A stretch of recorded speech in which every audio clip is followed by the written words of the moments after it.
We all have crap that we don't need that clutters up our homes and our lives, but instead of getting rid of it, we hang on to it for a million different reasons. I paid good money for this. I might use it again. Someone gave it to me. And of course, those old, trusty, just in case items. But most of those are not valid reasons. But here are some things to declutter right now, today. Stuff that you don't actually like or use. I've kept a lot of things because I thought I would use them in the future, even if I didn't really like them. It's taken me a long time to get rid of some clothes that I realize now I am no longer going to fit in. Like 2 years ago, maybe, I was wearing medium shirts and then I moved up to a large and now I'm doing extra large. I actually haven't gained that much weight. It's just these fit better for some reason. But I think a lot of times we hang on to maybe clothes that don't fit anymore because we think once I lose weight, once I do whatever, maybe I'll fit these again and I don't want to have to buy a whole new wardrobe, which is a rational thing to think.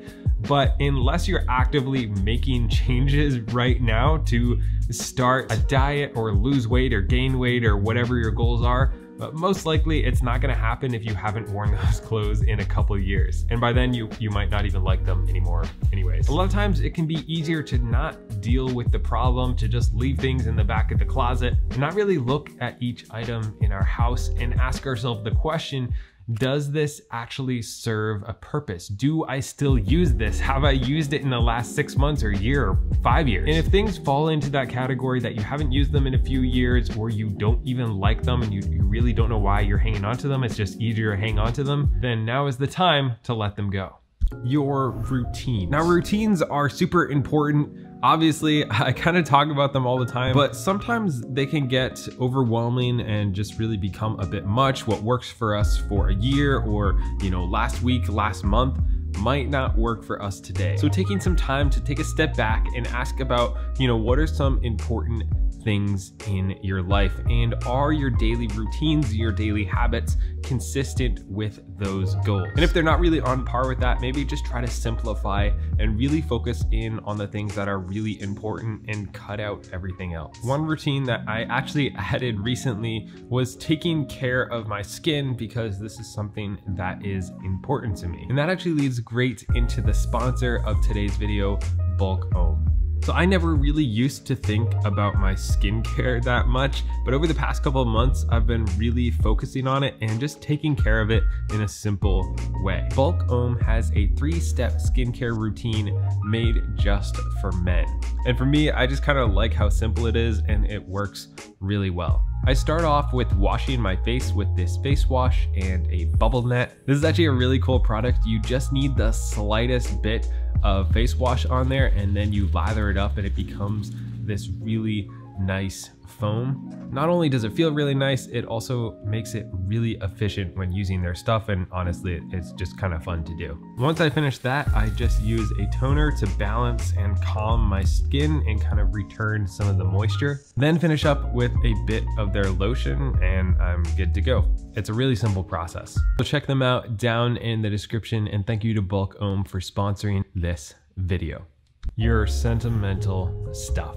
A lot of times we hang on to sentimental stuff and we don't use it, at least me personally. Whether it's something you were giving at your wedding or some type of event, could be something personalized, and either it's too expensive and special to actually use, so it sits in the back of a closet forever or on a shelf, or you just actively don't like it, but you hang on to it out of guilt or because you think somebody else might like it. I know people who have hung on to clothes for 20 years hoping to give them to their grandkids down the line, but at that point they're just really out of date and nobody's gonna really want clothes that have been used and are 20 years out of date. Maybe 5 or 10% of that will get used, but in general I think it's a much better idea to let go of some of that stuff. You don't need 200 drawings from when you were in kindergarten. You don't need stuff from 10, 20, 30 years ago. And in general, you don't need little knickknacks or personalized things unless they actively make you happy and you use them regularly. By the way, if you guys are enjoying this video, don't forget to drop a like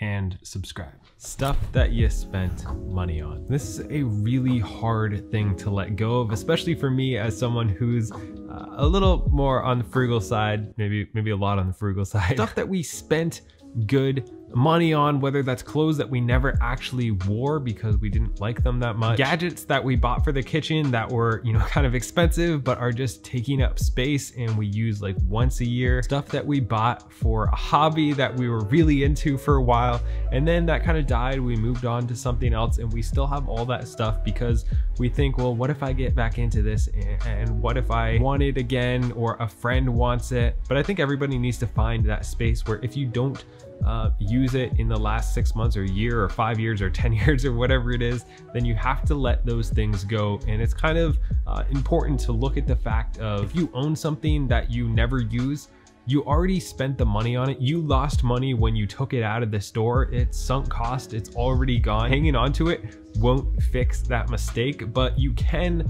learn from that mistake. And that's something that I have found really valuable. And I look at when I waste money on maybe buying something either online or buying some type of app, or maybe it's a new watch or a new phone or a new piece of tech or new clothes. If you can take a lesson from that of like, hey, it turns out I didn't really like that. It didn't bring me that much joy and value. I didn't think this through ahead of time.